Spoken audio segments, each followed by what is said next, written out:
Hello everyone, আসসালামু আলাইকুম। এর আগের দিনের ভিডিওটাই তোমাদেরকে বলেছিলাম যে আমি একটা থাই রাইস নুডলস কিনেছি, তো সেটা আজকে তোমাদের সঙ্গে রান্না করে দেখাবো।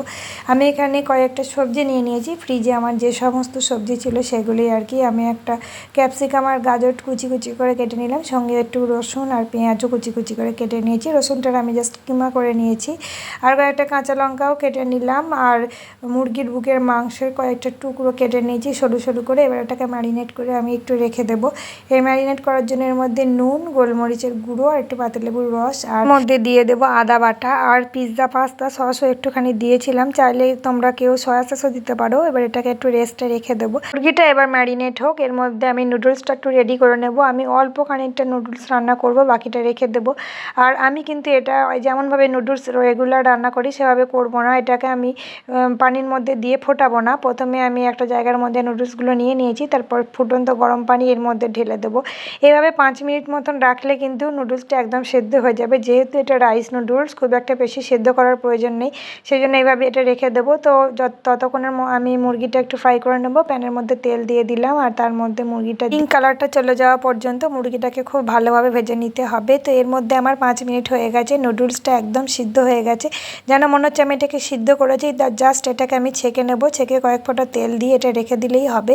তো মুরগিটা আমার ভাজা কমপ্লিট হয়ে গেছে। এবার এই প্যানের মধ্যে একটা ডিম দিয়ে ক্রাম্বেল করে নেব। ডিমের মধ্যে আমি অল্প একটু নুন দিয়ে দিলাম, আর নুডলসটা সেদ্ধ করার সময় কোনো নুন দিইনি, পরে আমি একটুখানি স্বাদ মতো নুন দিয়ে নেব। তো এখানে মুরগির মাংস আর ডিম ভাজা হয়ে গেছে। এবার আমি সমস্ত সবজিগুলো দিয়ে দিলাম। সমস্ত সবজিগুলো আমি একসঙ্গেই দেবো।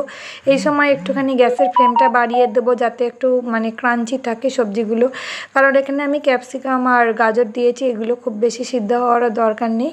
পেঁয়াজের কাঁচা ভাবটা কেটে গেলে আমি তার মধ্যে নুডলসটা দিয়ে দেবো। তো এই মুহূর্তে আমার একটুখানি তেল কম মনে হচ্ছিলো। আমি প্রথমে তেলটা একটু কমই দিয়েছিলাম, সেজন্য জাস্ট অল্প একটু করে তেল দিয়ে দিলাম।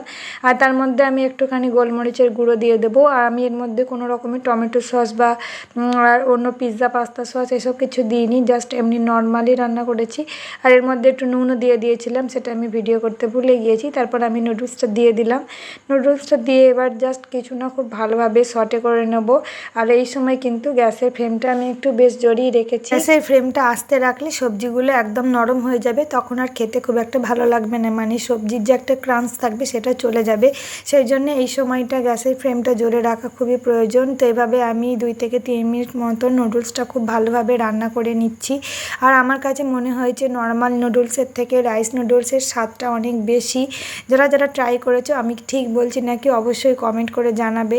এভাবে আমি রান্নাটা করে নিলাম। আর যদি অন্য কোনো রেসিপি কেউ জানো তাহলে আমাকে অবশ্যই কমেন্ট করো। তো যাই হোক, আমার রান্নাটা একদম কমপ্লিট হয়ে গেছে। এবার আমি সার্ভ করে দেবো। ওপর থেকে একটু টমেটো সস আর মেয়োনিজ দিয়ে সার্ভ করে দিয়ে। আর ভিডিওটি ভালো লাগলে অবশ্যই আমাদের পেজের অথবা চ্যানেলের পাশে থাকবে। আজকের মতো এখানেই বিদায় নিচ্ছি। সবাই ভালো থেকো, সুস্থ রেখো, সবাইকে ভালো রেখো।